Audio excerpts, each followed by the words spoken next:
Hi friends, welcome to my channel Subis This My Way. இன்னைக்கு நான் என்ன செய்ய போறேன்னா புதினா சட்னி.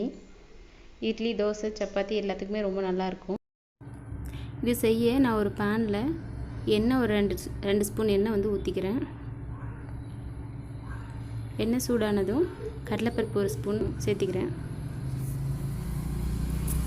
அது கூடவே உளுந்து ஒரு ஸ்பூன், 1/4 ஸ்பூன் சீரகம். இதெல்லாம் வந்து எண்ணெயில் நல்லா பொரியணும். ரொம்ப கருகிடாமல் கோல்டன் ப்ரௌனில் வந்து ஃப்ரை பண்ணிக்கணும். வெறுப்புக்காக 2 வரமிளகாய் சேர்த்திக்கிறேன். ஒரு 5 பல் பூண்டு, அது கூடவே ஒரு துண்டு இஞ்சி. இதை எல்லாத்தையும் எண்ணெயில் நல்லா ஃப்ரை பண்ணுறேன். பருப்பெல்லாம் கருகிடாமல் கோல்டன் ப்ரௌனில் இருந்தால் போதும், அதுக்கு மேலே ஃப்ரை பண்ண வேண்டாம். பாருங்கள், கலர் நல்லா மாறிடுச்சு பருப்பு. இப்போ நான் ஒரு வெங்காயம் ஒரு பெரிய வெங்காயம் ஒன்று கட் பண்ணி வச்சுருக்கேன், அதையும் சேர்த்திக்கிறேன். வெங்காயம் வந்து கண்ணாடி பதத்துக்கு மாறிடுச்சு பாருங்கள். மாறினதுமே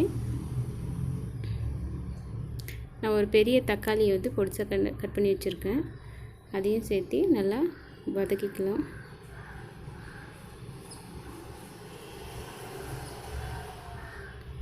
தக்காளி பாருங்கள் நல்லா வதங்கிடுச்சு. இது நல்லா இன்னும் குக் ஆகணும்னா அது கொஞ்சமாக வந்து உப்பு சேர்த்து குக் பண்ணிங்கன்னா நல்லா ஈஸியாக குக் ஆயிடும், சீக்கிரமாகவும் குக் ஆயிடும்.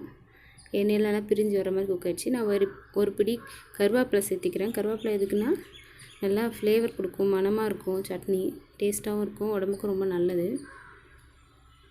ஃப்ரெஷ்ஷான கருவேப்பிலை இருந்துச்சுன்னா ரொம்ப நல்லாயிருக்கும்.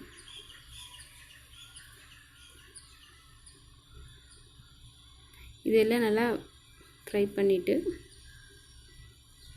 நான் ஒரு அரை மூடி தேங்காய் வந்து சின்ன சின்னதாக கட் பண்ணி வச்சுருக்கேன், அதையும் சேர்த்திக்கலாம்.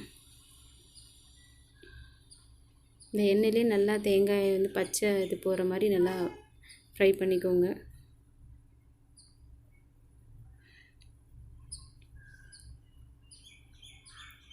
நான் புதினா தலையை வந்து நான் நல்லா கட் பண்ணி க்ளீன் பண்ணி வச்சுருக்கேன், தண்ணியில் கழுவி. அதுவும் ஒரு கப் ஆட் பண்ணிக்கிறேன்.